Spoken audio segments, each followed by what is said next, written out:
Welcome to the Property Couch, where each week you get to listen to two of Australia's leading property experts. Bryce Holdaway, co-host of Location Australia on Foxtel's Lifestyle channel, and Ben Kingsley, chair of Property Investors Council of Australia and the 2014 and 2015 Property Investment Advisors of the Year. All right, folks, you're on the Property Couch, where each week Ben and I bring you the insider's guide to property, finance and money management. Hello, mate. G'day, mate. How you going? Yeah, I'm pretty good. That's a pretty good dance over there. What's going on there? What do they call it? I don't know. Oh, that's what the kids are doing.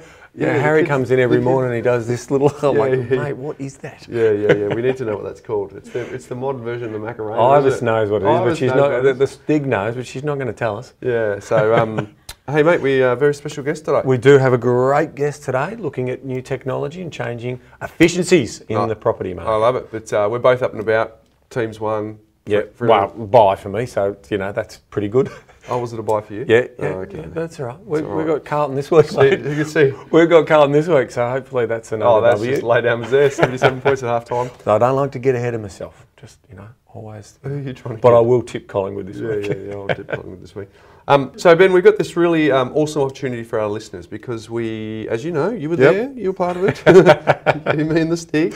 I think I was there. We had a really terrific event in Sydney. Yes. It was terrific on so many levels. Yep. But for you and I, it was nice to interact with our community of couches. Well, if people hung around at the end of last week's episode, I mentioned to save the date. Yep. So now we can announce it. Yeah, we were a bit nervous about that save the date, but we can absolutely, with 100% confidence, say that you got it right. Yep. Property Couch live in Melbourne at Fed Square. Fed Square. Iconic. Yeah, it is. So we're going to be at Fed Square, Ibis. ACMI building. ACMI cinema. Well, it's an auditorium, and I'll tell you what, Bryce. Mate, I can't be any more excited because guess what? What's that? I have a huge screen. I have a massive screen. And so for the very first time, I'm going to be able to do some data diving. It's almost like the big reveal. Yeah. These TV all the things you can't do on radio, you can do in live. I'm a kid in a candy store because not only are we going to do the live recording, like what we did in Sydney, but those who went to Sydney know that we also did a bonus piece. Yep. Oh my God, the bonus piece this time with a massive screen, exclusive for the people who turn up. Can't wait. What we do know, Ben, is the Sydney one, we sold out of tickets, and we use sold out loosely because the cost is zip, zilch, nada, will cost you nothing but your time to turn up, Ben. Yep. But they sold out super quick. So we're giving our community today an opportunity to get the remaining tickets, Ben, because there's not a lot left. So they just got to make sure they get on board and come and say good day. Yeah, because the bit that is worth coming along to, because let's be honest, you could listen to it the following week, right? So that's the podcast piece. But because we've got this ability to actually demonstrate, we're going to do some data diving. We're going to talk about basically the winning formula in terms of how you identify what to look for in the market. So two important stories in a downward market. So that's a big piece for me. So we're going to look at some data. We're going to show some long-term history pieces in there as well. And then, more. Mate, there's more. And I'm not going to give it all away now. The next bit of that is also owner-occupier appeal. We're going to do a bit of a quiz with the audience, put up some pictures of properties and talk about appeal. And see what the audience think is owner-occupier appeal. It's going to be fun. It is going to be a lot of fun. So, and there's a lot of takeaways in that. And that's the stuff, unfortunately, we can't do in an audio environment, but we can do in a visual environment. So we're doing it in the city, Ben? Yes. Because it's central, people can get there at the end of work. So registration starts at 6, Ben, 6 to 6:15. So come and register, then go for a little lap, get a nice bite to eat, and then come and settle in, because nice comfy seats. And then have a listen to what we have to say. And Sticky, you going to be there? Yeah, so if you want to meet the Stig. Look, and there's actually going to be a lot of our clients there too. Obviously they've got access first to an area, which is really good for them, But that's going to mean that other people can talk to them, what their journey's been, because you need confidence sometimes, don't you? Well, the thing is, what we found being in Sydney is people really enjoyed that mingling and talking to others and like-mindeds and not having to sort of throw their hands and go, oh, I've got this thing that I'm interested in. Are you? It's just in the room. It's given. Some case studies. The case studies a couple of weeks ago in Sydney, I reckon that's what most people love the best because it was just them talking about what it meant for them. So we're going to be talking to a couple of our clients around what it meant for them. And that's just about you getting the confidence. Because you can do it yourself. This is what this podcast is all about, getting out there and having a go. But with the research piece, with some interest around what makes for owner-occupier appeal, bit of area research, it is going to be, seriously, 2 hours of solid back-to-back gold. So one of our listeners, Francis, he and his wife drove down from Brisbane to Sydney to come along, Ben. So shout out to them. Absolutely, well done, crew. So if you want to get on board, come along. And Ben, here's the call out. We want to know, what is your number one pain point about building a property portfolio in a turning market? Because we're going to answer your questions. We want to know what it is that you want. So not only can you turn up, you can give us the questions. We're going to go about 50% of the time where we're taking ask questions. Yep. And then 50% of the time we're going to throw it over audience questions. Because we know that sentiment affects confidence. And that's what this particular event is about, in terms of we should be able to walk out of there having some confidence that we're on the right story. Because look, a lot of money on the table, isn't it, right? So we're investing a lot of money. So if people, so our goal of this particular event is being able to take people away, including the audio content, which everyone will get to hear, but also the people who are there will get the exclusive stuff around, okay, here's the science that backs it up. Here's the numbers that back it up. Here's the story that gives me the confidence to continually take action. Because remember, Bryce, knowledge is empowering, but only if you act on it. Oh, I like it. Are we signing Good off? segue. We're not going to sign off. Good segue to your Mindset Minute, though. Yeah, very good. So come along, folks. We'd love to meet you. Love to press the flesh, say good day. It was fun in Sydney. We want to do the same. Yeah. Hey, mate, today my Mindset Minute is, I was reading a book recently by Steve Biddulph. I think I've told this a couple of times, and he had this wonderful analogy about when you're in Istanbul, you got I might get this wrong, but the Bosphorus Strait. Are you familiar with the Bosphorus? Lisa, our special guest is not here. Don't know that one. The Bosphorus Strait, which just goes past Istanbul, and it's noted for having two currents, Ben. Right. So it's got the warm waters on the top. Yeah. Goes towards the, we're getting a nod over there, okay, to the Mediterranean Sea. Yeah. And then underneath, the colder currents take you back to the Black Sea, right? Okay. So, and the context in this book was around progress, and sometimes progress can look like that. And I'm probably a bit sort of on that, I think it was better in the 70s than it is now because it was a bit simpler. Progress doesn't always mean positive, so sometimes... Got it. But I thought the context here, Ben, is for property investors, right? Yes. Because progress can look like we're heading towards the Mediterranean Sea. Yes. But the reality is that undercurrent might be suggesting we're going to the Black Sea, confusing activity with accomplishment. So it's important that we actually buy the right properties at the right time, and particularly in a market like this when it's a wonderful opportunity to be getting really great propities. It is a great time. Making sure that we're heading for the right direction rather than thinking that activity is all we need to do. And ultimately, when we get down the road a bit closer to retirement, we realise we're heading to the not so great cruise liner on the Black Sea versus the wonderful cruise liner on the Mediterranean Sea. So that's my Mindset Minute today. I like it. What was the name of the book? The book is called Manhood. Manhood. By Steve Biddulph. There we go. We're just going to head straight into it, Ben, because we've got a very special guest. We've got Lisa Dowie. Hello, Lisa. Thank you. Welcome to the Property Couch. Great to be here. Thanks for having me. Yeah, it's a pleasure. Now, you joined the Property Exchange of Australia Ltd in November 2012, which is also known as PEXA. It is. And has held senior positions across both technology and operations. Lisa currently represents the interests of lawyers and conveyancers across Australia and is focused on assisting the market to build their online presence so that they can settle property transactions, Ben, in the digital era. Welcome to the digital age. This assistance is provided in the form of PEXA Direct Program and a national team of experienced specialists who visit lawyers and conveyancers within their office to assist them with getting ready to transact online. Now, Lisa, we thought it would be great to have you on the Property Couch because we've got this this property thirsty community of people who want to know about this, and we've had previous guests on who you're familiar with, Nicole Fay. Nicole from Accord Conveyancing. Yes, from Accord, and she helped unpack what is sometimes a mysterious process. But we thought it might be nice to get you on today just to get a bit more of a sense of, okay, that's what conveyancing is old school. What does it look like new school? Correct, welcoming property to the digital era. Yeah. Because I think all our consumers know, obviously banking, share trading has moved into that digital space quite a while ago. And now we have property being Australia's largest asset class, finally embracing that new technology and providing lots of efficiencies as well for consumers and also our members. So when we talk about members at PEXA, we're talking about lawyers, conveyancers and also financial institutions. So what? Sorry, Ben, but no, I was going to say, what's the take up? I mean, how it seems straightforward on paper to get people online, but what's it like for you in the trenches? Yeah, well, when you think about it, we've been settling property in Australia for 160 odd years, the same way since that Torrens title system was introduced in South Australia.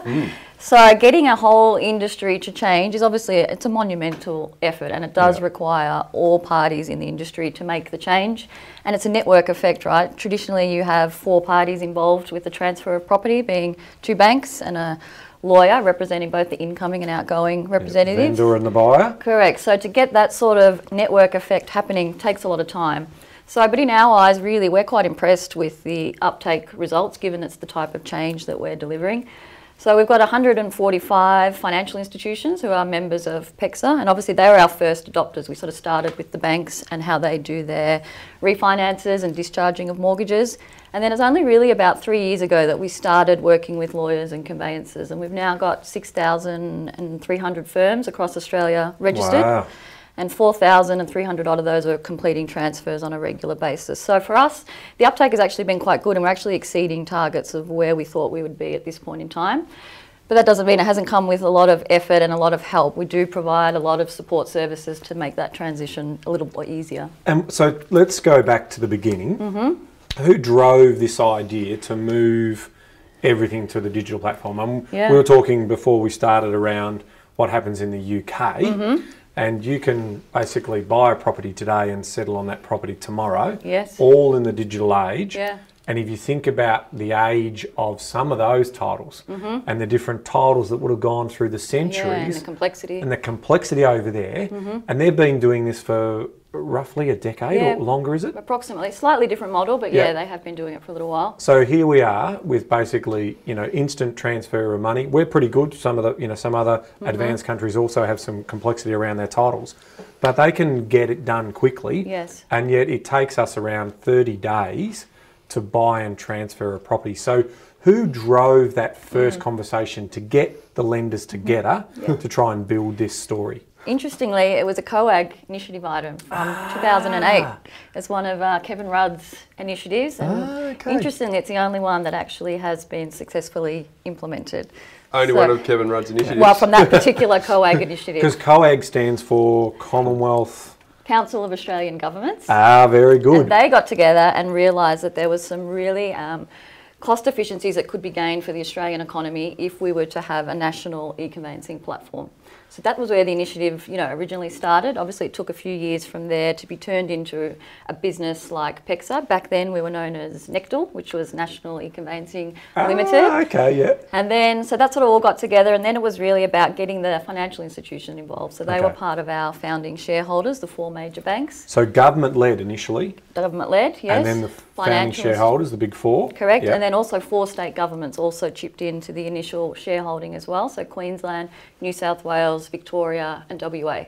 We're paying our way, the big 4 are doing it, that's good. Which made sense because these are the people actually involved. The people that run the land registries and the people that are running the banks have a real interest in seeing e-conveyancing come to life. Yep. So then, move on a few years. I joined PEXA, as you said, in 2012, and I actually joined in the technology side of the business. So I was part of the team that was actually managing the development of the platform. Okay. And it took us a number of years because we were working with all of the different land registries across Australia, state revenue offices, the Reserve Bank of Australia, and the financial institutions. So to integrate all of our systems with those sorts of significant parties in Australia took quite a while to build. And then, as I said, we started rolling out to lawyers and conveyancers, just 3 years ago.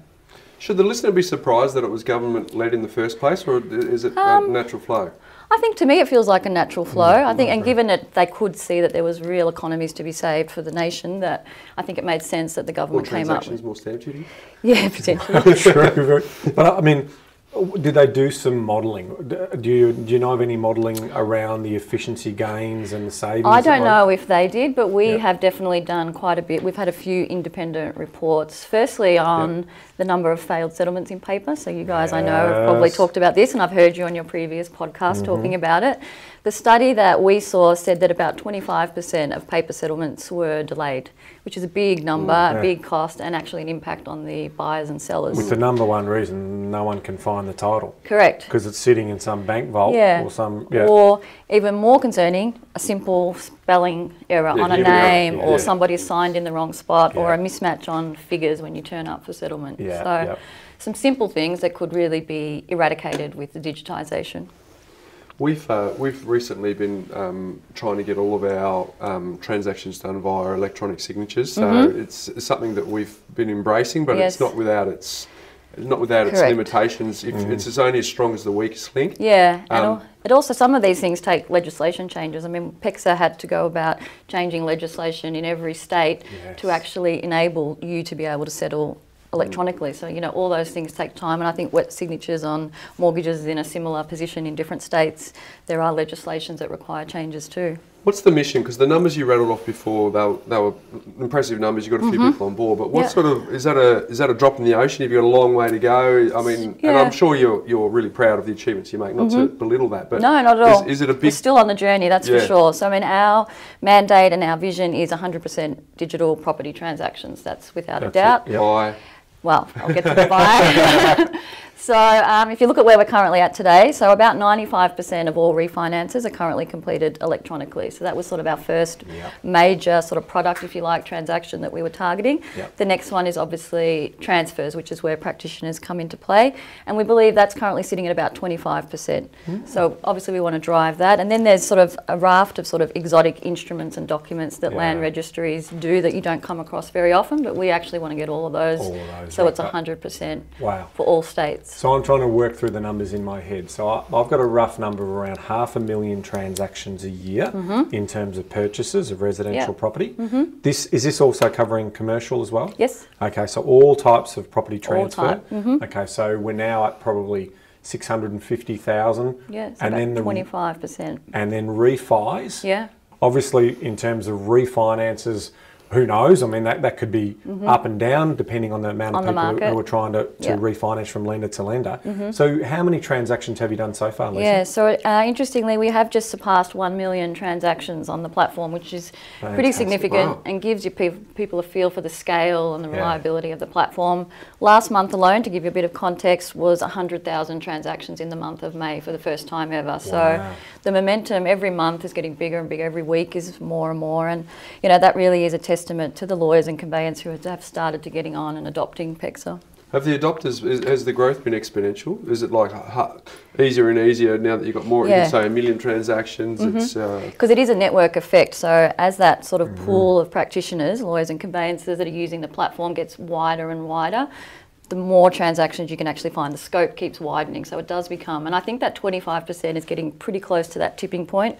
I mean, if you look at a lot of the studies that are done on adoption of various technologies, you know, you have the early adopters, you have those sort of the late ones. I think we're sort of tipping to that, you know, the real critical mass. Because what happens if you've got 3 out of the 4? Correct, and the fourth decides they don't want to do it, okay, you have to go to paper. Rightio.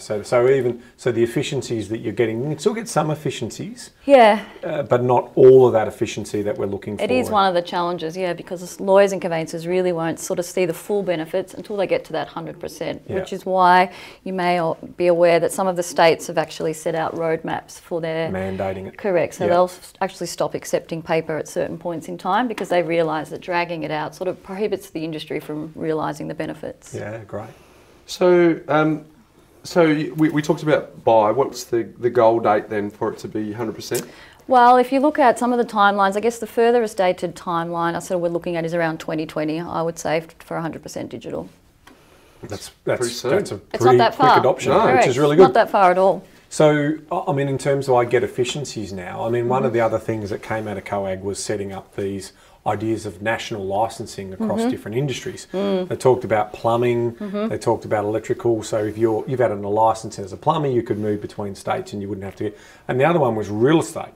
Now, the real estate industry kicked back on that, obviously, because we've got very, very strong state associations in terms of what that looks like. But obviously, the nirvana for all of us in the industry would be universal titles across a very small country called Australia in terms of population. Can you do that by 2021? I would like to say yes, but I don't think that is as simple. It's a complicated process. A lot of stuff. You know, land title is state-based legislation. It's not federal legislation. So there's got to be an appetite for that change. Correct. Whereas what you're doing is I suppose, prolonging the need that if I live in Melbourne and I'm buying a property in Queensland, the actual transfer and that can be improved in regards to what that story looks like. I guess lawyers have more flexibility than conveyancers, so lawyers can transact property across borders. Conveyancers are held to their own state. So I guess that we'll see some, it will get maybe a bit easier for some consumers, depending on whether they're using a lawyer or a conveyancer. They've hinted at a couple of things, but what does it mean for the listener? They're listening to this and they're going, sure, that sounds great, it makes it easy for the 4 people that are involved, but what does that actually mean for me as a purchaser? So particularly for the vendor, I guess the benefit for those guys is really evident in that they will receive their funds a lot quicker than they would in paper, because you're no longer waiting for bank checks to clear, you're really receiving your funds the same day as the property settles. So that's the biggest benefit. For the purchaser coming in, I guess it's really around the surety that they are being registered on title within minutes. So a lot of people might not be aware. Correct, no caveat slipping in or waiting for people in a land registry office to get pieces of paper that, you know, they come in, they get so many of those, by the time their property actually gets registered can be quite some time. So, and also as a buyer, I've got to go and organise the bank check. I mean, can you imagine a first home buyer, millennial, walking in and knowing no idea. What's a check? I mean, how hard it was back in the day. Well, one of the reasons I sort of joined PEXA is I remember the first property I bought, which was probably about 12 years ago. First of all, I didn't even realise that I needed a lawyer. I actually thought the bank would just take care of everything. But I walked into a lawyer's office, somebody who they recommended. The paper piles in this office, honestly, were just astounding. The floor, the chairs, the table, covered with paper. And he sort of called out to his secretary, Dawn, can you get me the Dowie file? You know, and she comes in with this big wad of paper, sat down, and I think I signed, I'm not sure how many different documents, not really knowing what I was signing. Thinking at the time, you know, there must be a better way of doing this. Little did I know at the time I'd end up working for a company that's changing and improving. So the other thing that's also been prevalent in the last few years has been fraud around title theft.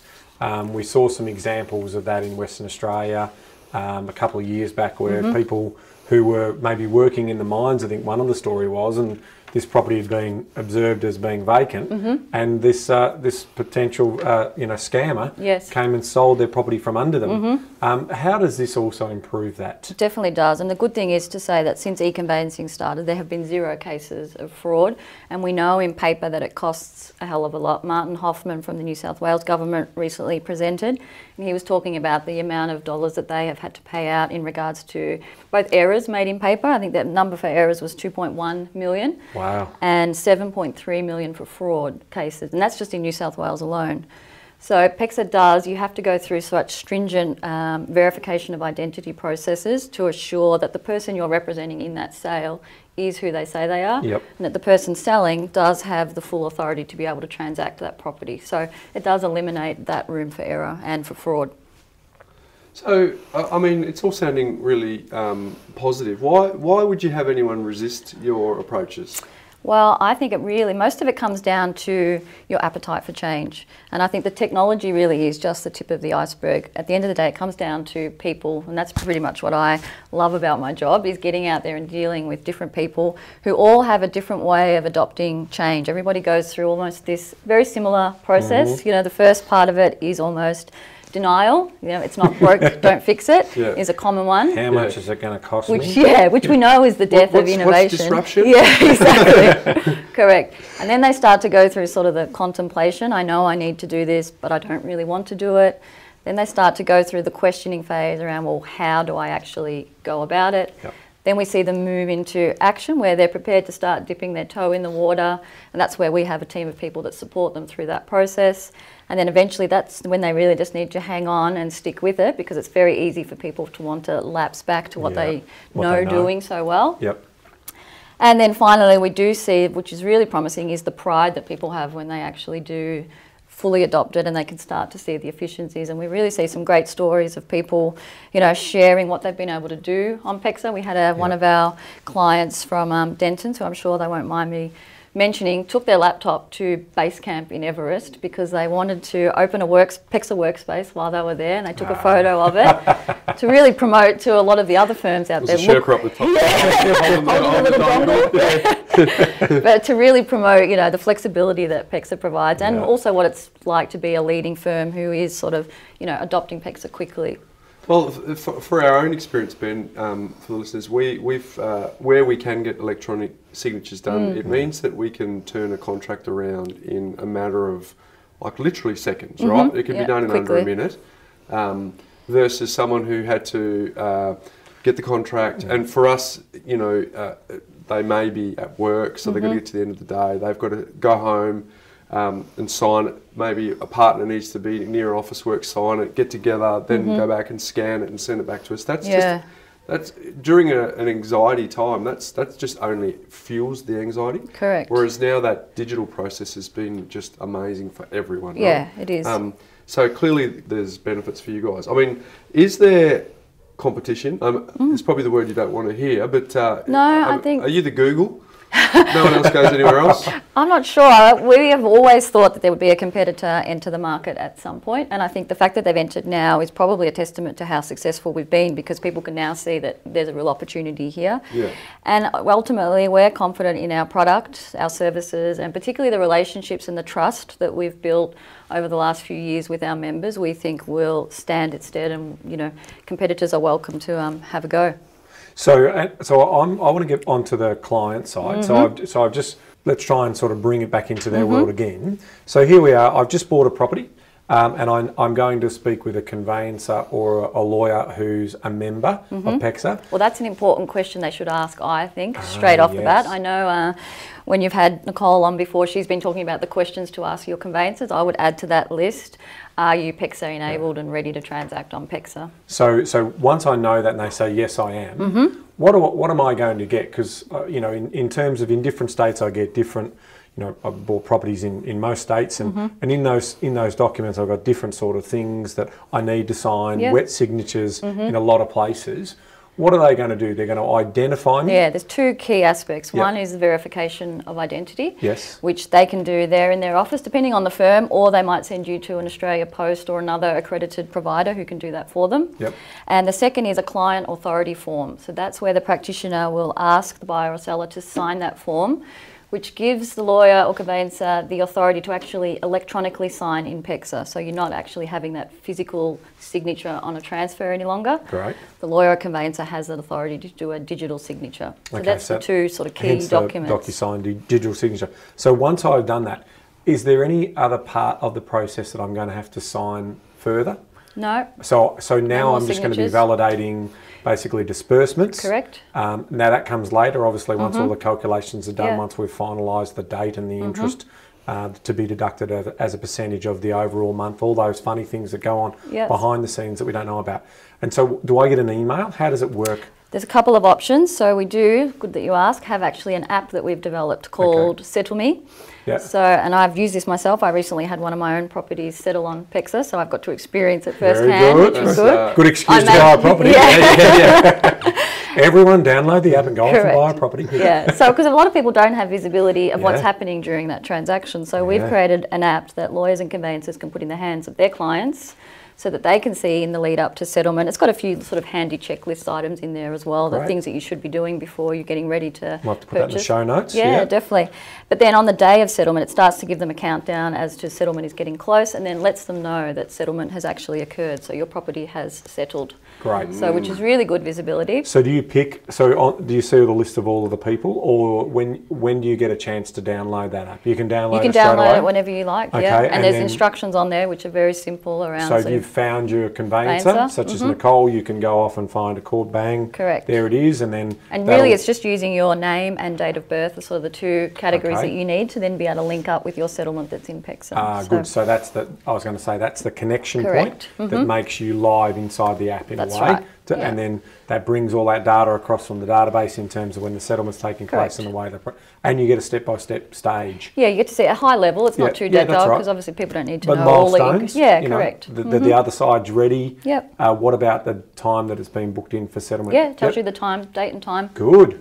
This is good stuff. Yeah, I mean, and we see people share... The future is here. Well, this is always the hassle with a lot of people. It's like, because one of the big things that's sort of going on in their life is they've got to book the truck to move all of it. So if they're moving in and, because this is what happens a lot of times, and I've warned people on the podcast before, is if you've got a settlement on a Friday. Oh, the good old Friday settlements. The Friday settlements, we would actually say to people, don't book in your truck because... don't settle on a Friday. Don't settle on a Friday. That's the first thing we do. And if you have, if you can't change it because you're the buyer and they don't want to move it and they want it on that date and it's a synchronised settlement, don't start me on that. To move it forward or to basically delay it a little bit later, because that is always the challenge that you have around that. Because if your settlement doesn't go through because paperwork's wrong, because there's an error, and there's no penalty on the vendor side, they don't have, because it's written into the contract that you've signed, it's only on the buyer side if there's a delayed settlement. Correct. So that's very frustrating. But to know that it's all booked in and it's all...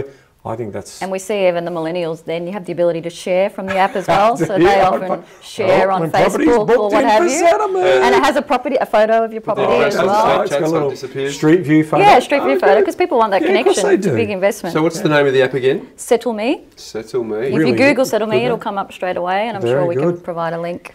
Yeah, we certainly can. So that's the sort of stuff that adds value to the experience, because part of, we get obviously feedback. We do a lot of business around settlements each year, and if we could improve, it's on keeping clients in the loop in terms of how that sits. So part of it too is outsourcing stuff that we're out of control. So it's nice to put it in the hands of someone who has got that process under control, because you can buy a great property, the process can be really great, and then it comes to the the 11th hour and it goes pear. It reflects poorly along the chain. I'm even seeing some uplift, because sometimes the conveyancer, not all conveyancers or lawyers, like to blame the mortgage broker. I've never heard that. Oh, really? No, the mortgage broker does a little bit of... Oh, no, the broker's done it. And we're sitting there going, hello, return serve, here's the facts, this is your job, not ours. We're not there to calculate disbursements. Correct. We're not there to do... So this is now going to keep them... Now I know why some more of them aren't visibility, signing up. Now I know. There's one of the reasons why you need to get on here. There's no delaying tactics there. So there you go. So that's going to be helpful for them as well. Anything else that the listeners should know about PEXA?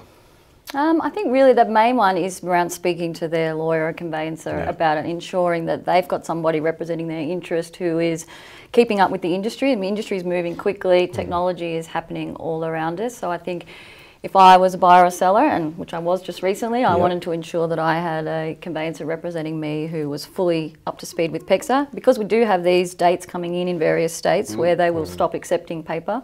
The last thing we ever want to see is a buyer or seller be impacted by somebody who's not ready. So that would be, some key advice that I would give. What a different world, Ben. 2020. When I asked that question, I was thinking, 2025, but 2020. It's not far. It's been really quick and exciting times, I think, for everyone in the property industry. We're also now starting to hear you mention brokers, but also real estate agents are starting to be interested in what PEXA is doing. Yeah. And we've also built in functionality where the lawyers and conveyancers can automatically notify the real estate agent as well that the property is settled, so that they can release the keys, which, again, more seamless process for their buyers and sellers as well. And are you guys seeing much? I mean, we talked about DocuSign. We use DocuSign for exchanging on contracts. Yes.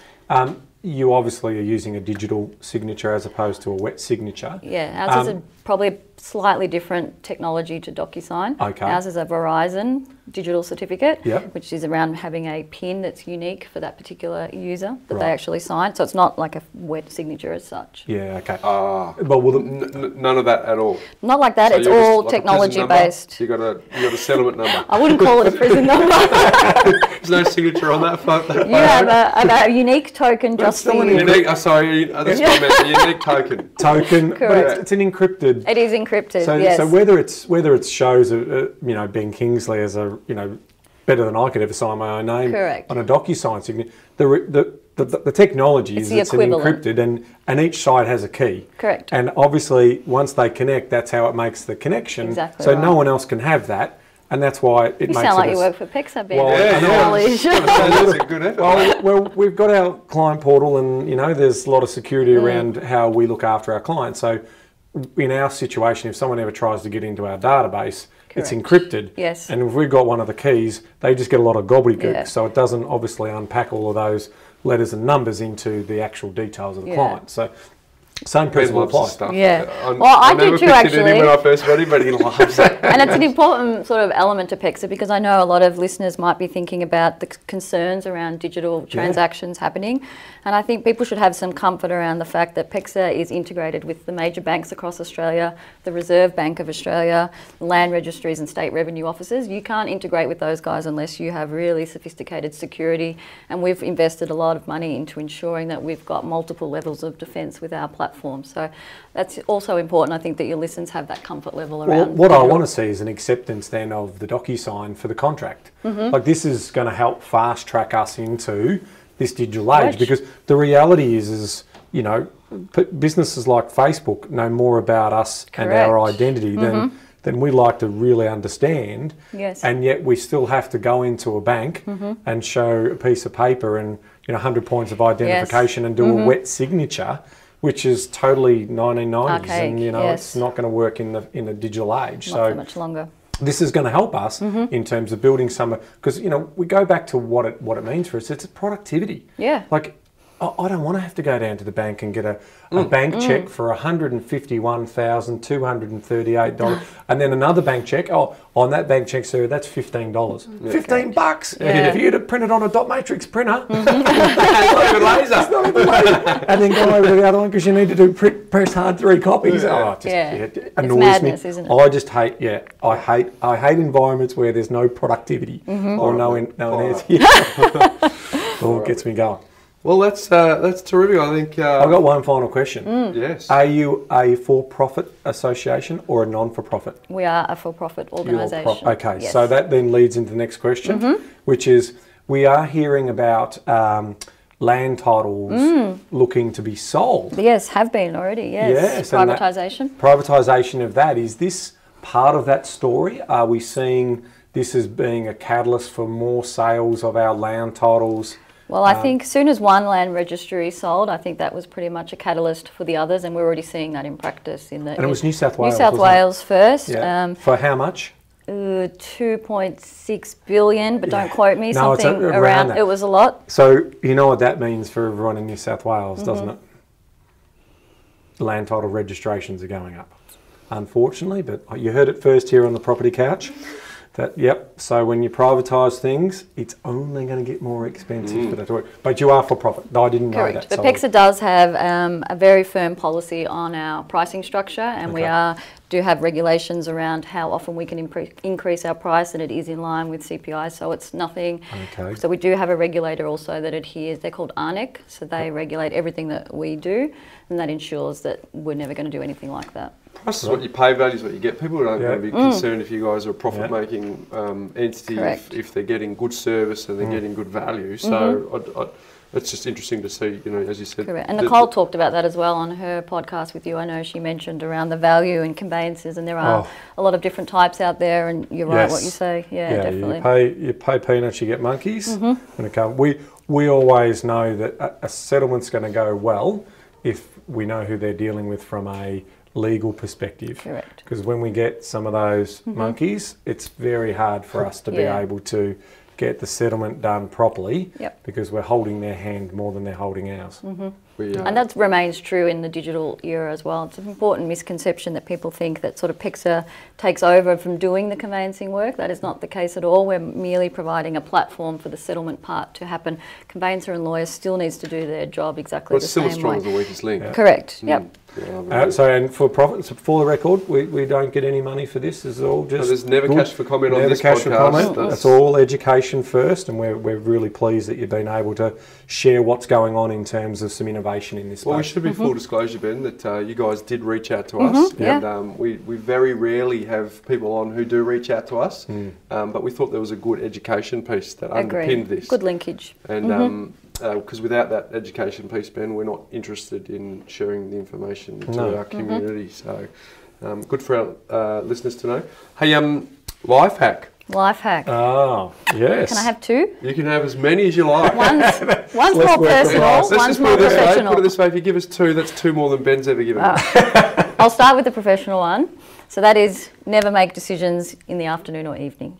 Scientifically proven that you get up in the morning and your brain is charged, ready for making decisions, and as the day goes on, that charge, no matter what you do, goes down. So that's why they always say sleep on it. There's obviously some merit behind that. Well, Donald Trump says the same thing. Oh, no, he doesn't. Does he? I don't want to be associated with Donald Trump. He says don't make major decisions when you're tired, so it's a slight variation. Okay, thanks for adding that in, Bryce. It leads into decision fatigue, right? It does, definitely does. Do you know that Barack Obama, 2 suits, just correct, because he didn't want to waste any of his decision-making credits in the morning on what am I having for breakfast, what am I going to wear during the day, because he knew he needed some in the bank for bigger things. So that's when I get home at night and my husband asks me what we're having for dinner. No more. Don't ask me, I'm all out of decisions. And my other one, which maybe your female listeners will appreciate, my life hack, is that you can use a hair straightener for ironing small parts of your clothes. So I travel a lot for work. As do I, but I don't travel with Well, you could use it too for the collars on your shirt. If you've just got a front section and you don't want to get the whole iron out, the hair straightener works very well. So if you're going to keep the jacket on all day, just run... Correct, hair straightener down. Gold. Perfect. Might actually work for me because I don't carry hair straightener, but I have to wear day 2 clothes on day 3. To re-loop back. Well, so... There's a little bit of magic of television there because there's continuity, right? Yeah. So I need to press out those collars in the morning, Ben. So that's a very, very good life. Maybe there's your Christmas present, Bryce. I'm going to buy you a hair straightener. Yeah, I thought that would serve you well. Very good. Did you know, Ben? Bryce, did you know social media stats? I'm just going to share some stats with you. Hang on. You're going to share social media stats with me. How's the irony in that? You know how much? Irony. Well, I just came. I'm always looking for stats on the web because I've got to do this Did You Know segment. So here we are. Brand watch. Do you know what social media is? Okay, in context, as of April 2018, total worldwide population was 7.6 billion people. The internet has 4.2 billion users. There are 3.03 billion active social media users. On average, people have 5.54 social media accounts. How many do you have, Bryce? Facebook, Insta, LinkedIn, Twitter. What else do I have? That's it. You only have 4? Yeah. Are there any others? No. You have Facebook, LinkedIn, Twitter. All right, so 5.5 sites. I bring that average down, Bryce. I bring that average down. 91% of retail 91% of retail brands use 2 or more social media channels. 81% of all small and medium-sized businesses use 2 kinds of social media platforms. Bryce, social media users grew by 121 million users between Q2 2017 and Q3 2017. Boom. In 3 months, another 121 million people got onto socials. No wonder we see that Facebook share price keep going up. Unbelievable. What works out at that is 1 social media user every 15 seconds. Facebook Messenger and WhatsApp handle 60 billion messages, 60 billion messages a day. I dropped the mic. You dropped the mic? That was me just dropping the piece of paper. That's a lot of people on social media. That's a lot of people on social media, mate. So get on it, mate. Well, one day this social media thing might take off. It's like the internet, the web thing. One day it might take off. But I'm sure the listeners got heaps of value out of that. So. But no, it's a real privilege that you've come on and share all that information with our listeners. And if there's been any updates, maybe we can get you on in the future. Would love to be back. Thank you, see if Bryce we can and get Ben. Thanks, Lisa. We'll get you on in 2020, Ben. Yeah, when it's all done and dusted. Just so you can Bang, do one of these 100%. things. We can look back and say, look what we've done, yeah. Exactly. Well, no, it's great to have you on. Thanks for Thank you spending both. the time. So, Good Ben, fun. until next week. Knowledge is empowering, Bryce, but only if you act on it. Awesome. See you next week.